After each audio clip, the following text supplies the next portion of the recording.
Welcome to USA Global TV and Radio, where our mission is to provide education, entertainment, hope, and inspiration.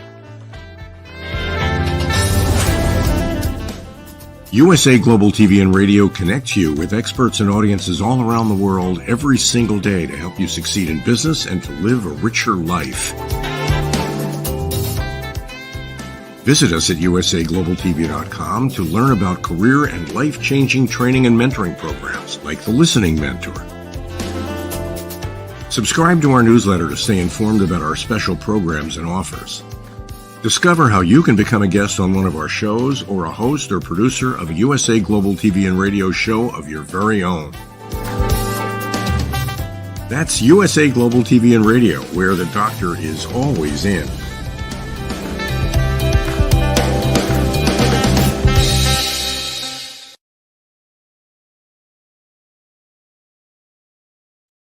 Howdy, all y'all. This is red.olaughlin, and we're on the USA Global TV and Radio Network, Talking Heads portion. We're also found on the E360 Radio TV network. We're found on Roku, Amazon Fire, and lately on Zizzle, and there's several others. But please join us every week. Our shows are archived on YouTube on the USA Global TV, so please join us there for any past shows you'd like to catch up on. I've been running. Let me go ahead and load up the slides so we can get things going here today. There we go. First one. Before I get into the disclaimer, I chose nutrition for a particular reason. It kind of brought me back into my true love of chemistry, something I fell in love with in high school, long before I ever met my wife. And my wife, let's see, about 2013, so a little over 10 years ago, came down with breast cancer, in the process of surgery, chemotherapy, radiation. One of the things that I had done was trying to get my chemistry knowledge used to find out what can I do to help her, primarily with the after effects, side effects of the chemo drugs and everything. Well, I read this book by Dr. Terry Wahls, W-A-H-L-S. She's an internist. And late in her career, she came down with MS, multiple sclerosis.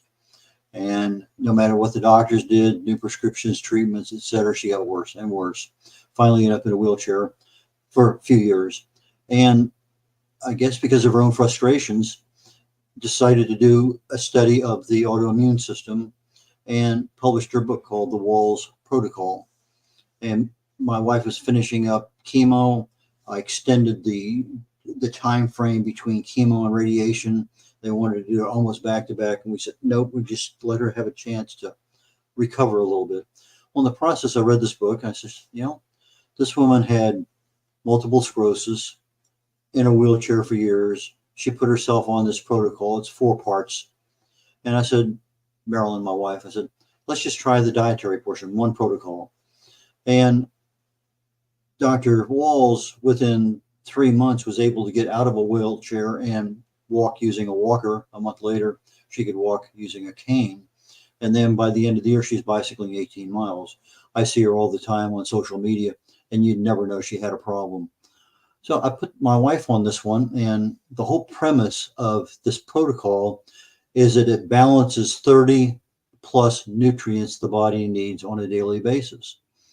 My wife was taking 1, 2, or 3 2-hour naps a day, wasn't eating, wasn't doing anything, just fatigue out the gazoo. So I put her on that, and we couldn't eat the meals that the size of the quantity of the meals that Dr. Terry Walls recommended.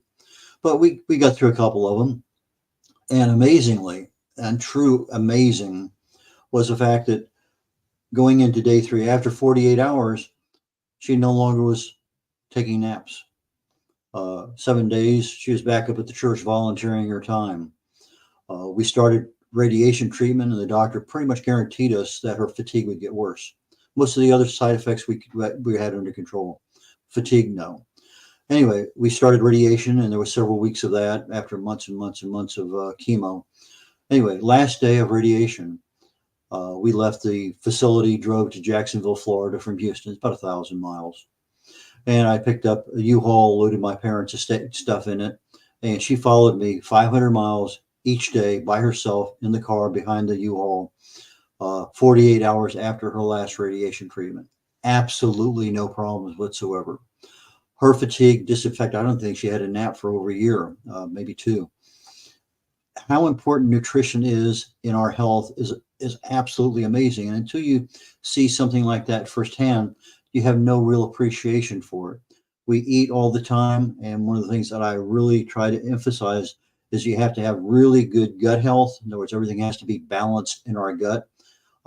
And then you have to have good cellular health. And there's things that we can do to improve that. But that being said, let's go ahead and start into the program here today. I've never been associated with the medical or pharmaceutical industry. I love my chemistry degree.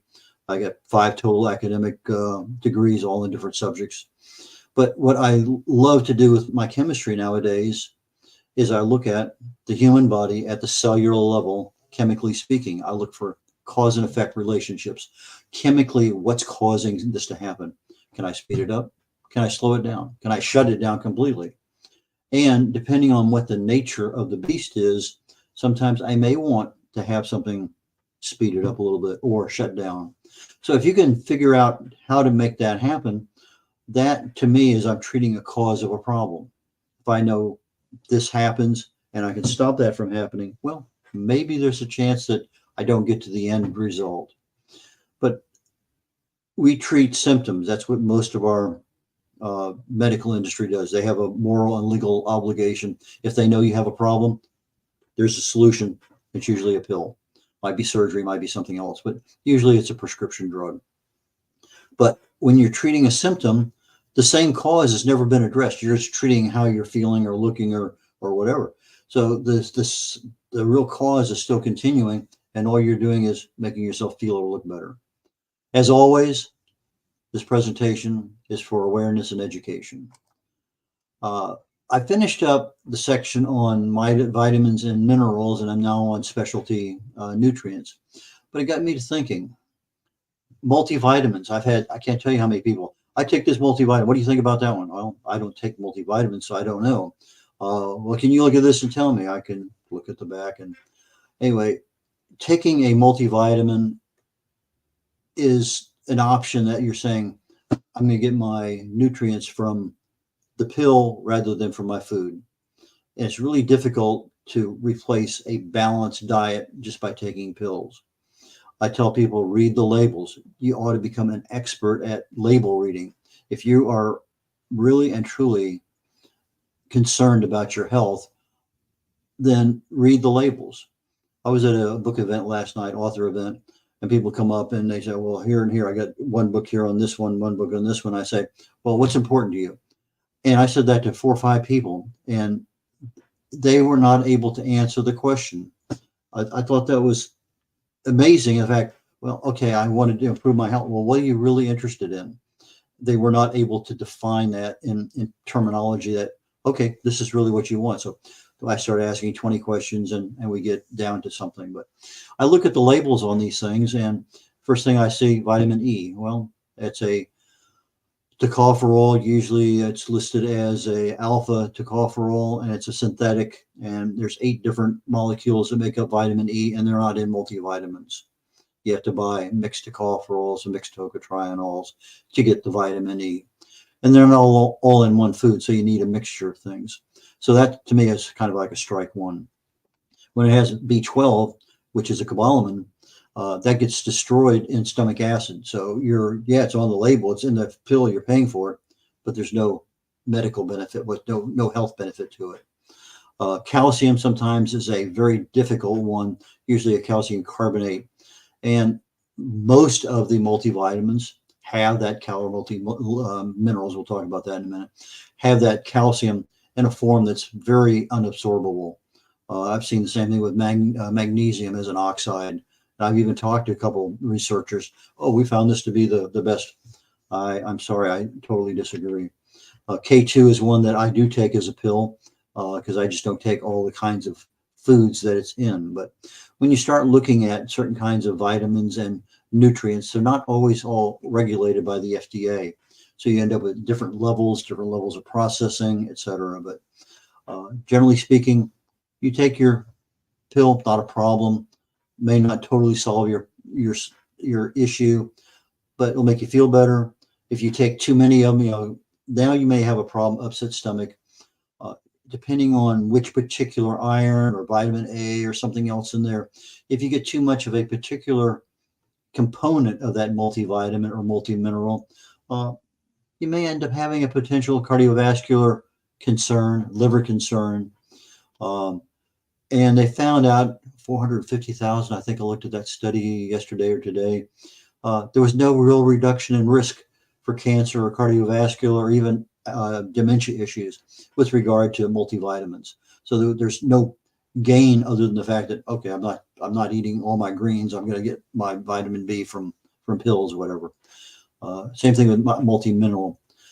On the multi-mineral, you're getting a lot of the trace minerals that are not necessarily provided in the multivitamin. But when you get that wider range of trace minerals, there are some probable lowering of risks dealing with your health. Most cases, you want to take a multivitamin or a multi-mineral with some kind of meal fats. Again, read the labels, know what the limits are. Take a look not only at what you are getting on the pill label, but what foods are you eating. If you're eating a lot of foods that have high amounts of iron or vitamin A or something else, and you're looking at a high amount in the 2 or 3 pills you're taking, it might be a time to stop and say, hey, I really need to be aware of how much I'm getting. Again, if you're having a problem with too much of a multi-mineral, constipation, upset stomach, diarrhea, and depending on how much you're taking from what might be considered a large amount, an overdose, might have some liver issues. But if you were to say overdose, multi-mineral, multivitamin, there are lots and lots and lots of symptoms there. So if you are in that category, do a little research. Resveratrol. It's a polyphenol. It's found primarily in berries, red wine, grapes. Does a decent job at lowering blood pressure, lowers your blood fats, your they call it triglycerides. Also considered to be an anti-aging nutrient, very brain protective. People take it on a regular basis, generally see a level of their insulin sensitivity improving. Great antioxidant, great anti-inflammatory. It activates a thing called AMPK, which is an activated protein kinase. From a cellular level, absolutely, positively, that's what you want to be doing. Cellular health. It metabolizes glucose, helps with the joint pain. They probably some level of cancer suppression, a lot of research being done now in that particular area with resveratrol. Yeah, okay, I was getting ready to say. Resveratrol by itself is not that bioavailable. In other words, you can take the pill, but maybe 3%, 5%, 10%, depending on a number of factors. may actually get into the bloodstream, get into the body where it needs to be done. But black pepper extract called piperine, when it's added to resveratrol, turns out that, whoa, now you're getting 30% instantly. It just cranks it up like nobody's business. So not really a problem if you're not taking resveratrol at all. It's not an essential any way, shape, or form. You take too much of it, stomach becomes an issue, headaches, vomiting, diarrhea. Also get some level of flatulence gas, possibly liver dysfunction, potential drug interaction. So if you're having some issues there, definitely look at back off, take just exactly what's recommended, no extra. Potential kidney issues too. Curcumin, one of my favorite. To me, this is the second best molecule for pain relief and for anti-inflammatory issues in the body. We typically see disease starting as chronic low-level cellular inflammation. That low level over time being untreated with an antioxidant or an anti-inflammatory now starts having DNA mutations, starts having a lot of problems with regard to disease starting over time. Curcumin gets right down there to the cellular level, gets there and disrupts that very first arachidonic acid response to whatever is going on that's caused that free radical damage or that inflammatory response. Gets right down into that cellular and just knocks it right. And that's why I like that one so much. The number one is it's a xanthone in a mangosteen rind, the outer carp. It's called gamma mangosteen. There's about 40 different xanthones in the mangosteen fruit. Not mango, but a mangosteen. And that one to me is slightly better than curcumin, but they're both exceptionally well done. But piperine gives you that extra boost, more bioavailability. Definitely manages oxidative stress and inflammation at a great, just Superman level. Addresses metabolic syndrome. Really good at pain control, anxiety, healing. Lots and lots and lots of things that curcumin can work. Now, if you're taking and buying your turmeric in the store, and you're grating it, or you're taking a spoon and taking the skin off and chopping it up, and add some black pepper to whatever you're cooking. That will also help there. There's a small percentage of people that have a sensitivity to curcumin, and they may end up having a little bit of nausea, upset stomach, reflux, diarrhea. Also curcumin, because it works so well at that cellular level, disrupting the pain sequence of things, or the disruption of the inflammatory responses, you may end up seeing some limiting effects of aspirin, ibuprofen, and acetaminophen. But again, to me, it's probably the number one go-to when I have any kind of pain issue. Quercetin, another great nutrient, antioxidant, really good for your cardiovascular health. As with anything, if you're pregnant, breastfeeding, you've got to be really, really careful of what you're putting in your body from a food, from a medicine, from a nutrient perspective. You have any issues, talk to your pharmacist, talk to your doctor.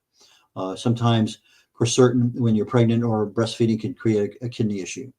They're looking at quercetin as a possible cancer treatment. A lot of nutrients have beneficial properties when berberine, I think, is one very good one. For instance, I don't think we're covering berberine today, but it's one that, again, is being looked at as a potential cancer treatment. No known interactions with quercetin and other foods and nutrients. Generally speaking, take it with fats, some kind of meal.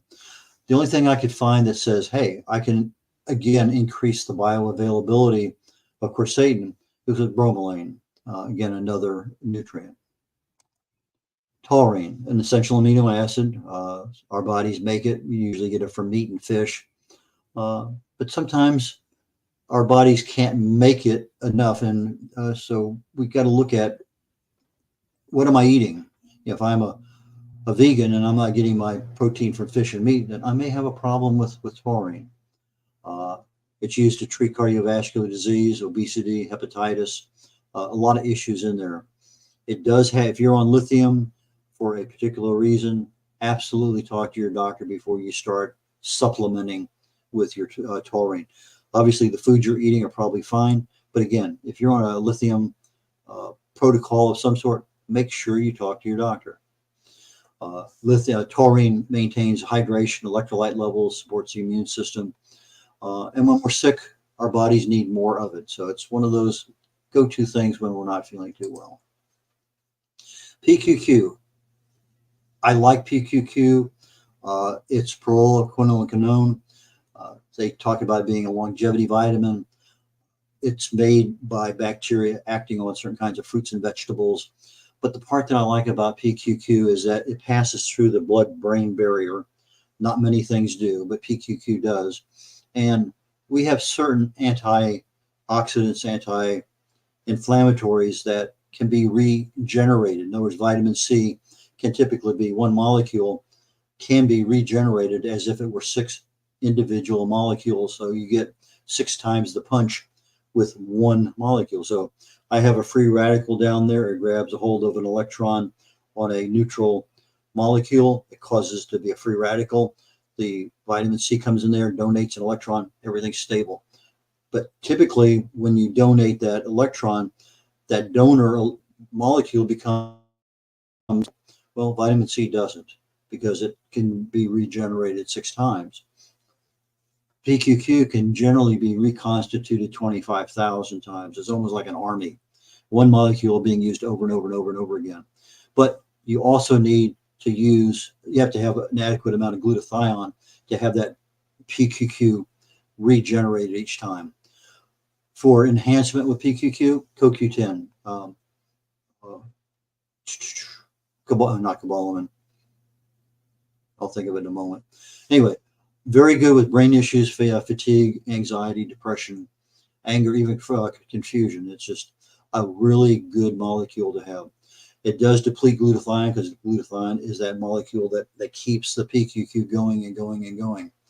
So sulfur, vitamin C, selenium, turmeric are all necessary to keep that whole process going.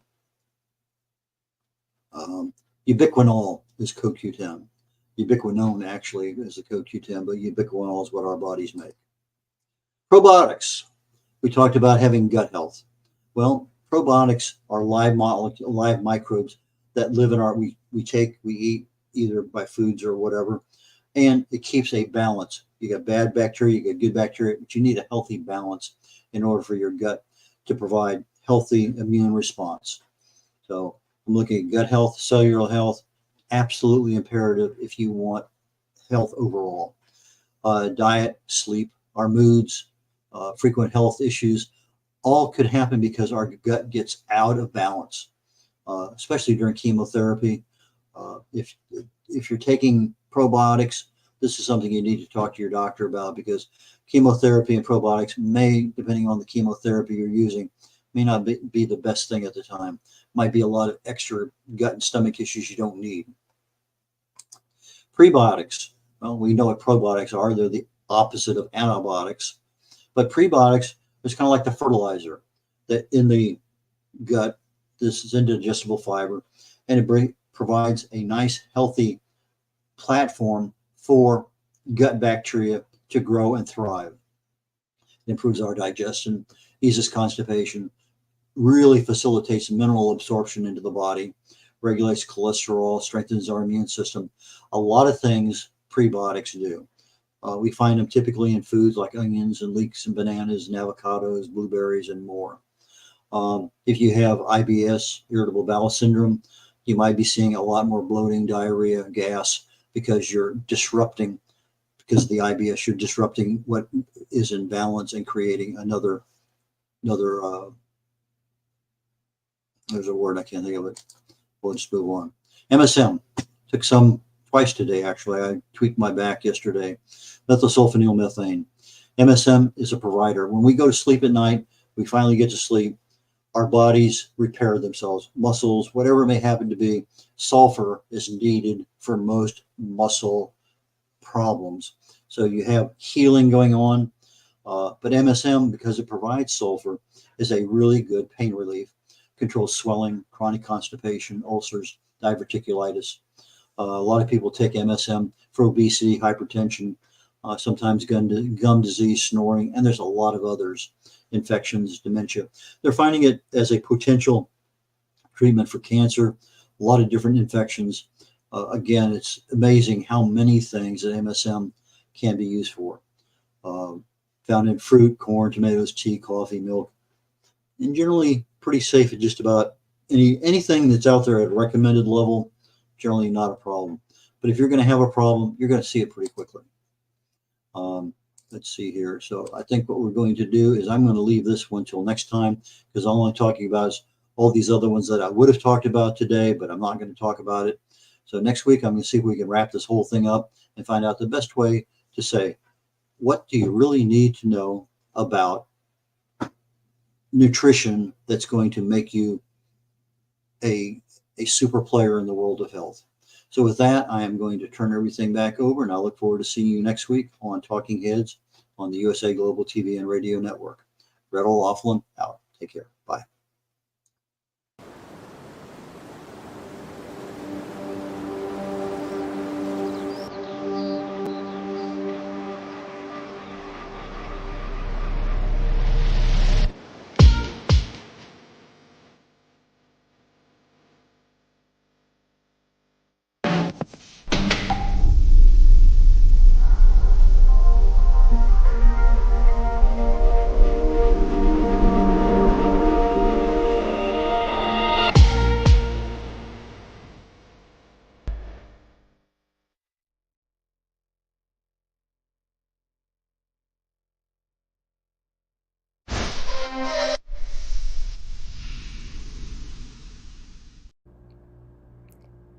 This program has been brought to you in part by Zane Carson Carruth, etiquette and protocol expert, international award-winning author, television show host, and philanthropist. Thank you to Zane, our official diamond sponsor for USA Global TV and Radio in partnership with E360 TV. Zane is the author of The World's First Tooth Fairy Ever, as well as many other children's books. She's also the television host of Elegance, Polished Demeanor, and Posh Living, seen on USA Global TV and Radio.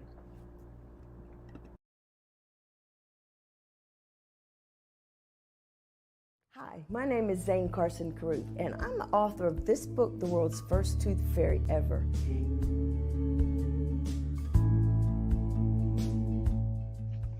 Reading is magic. Studies have shown that reading to your children lays the foundation for greater success in life.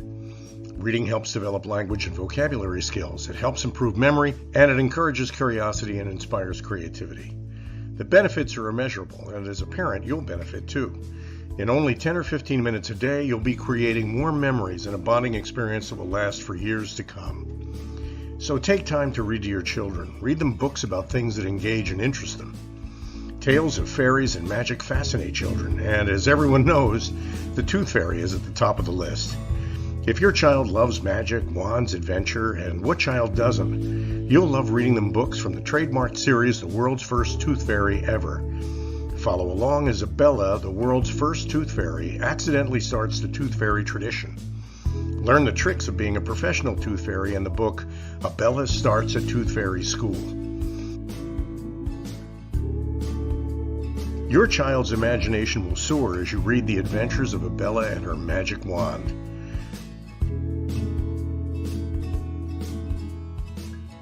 These wonderful books are available at worldsfirsttoothfairy.com and at Amazon, Barnes & Noble, and Walmart.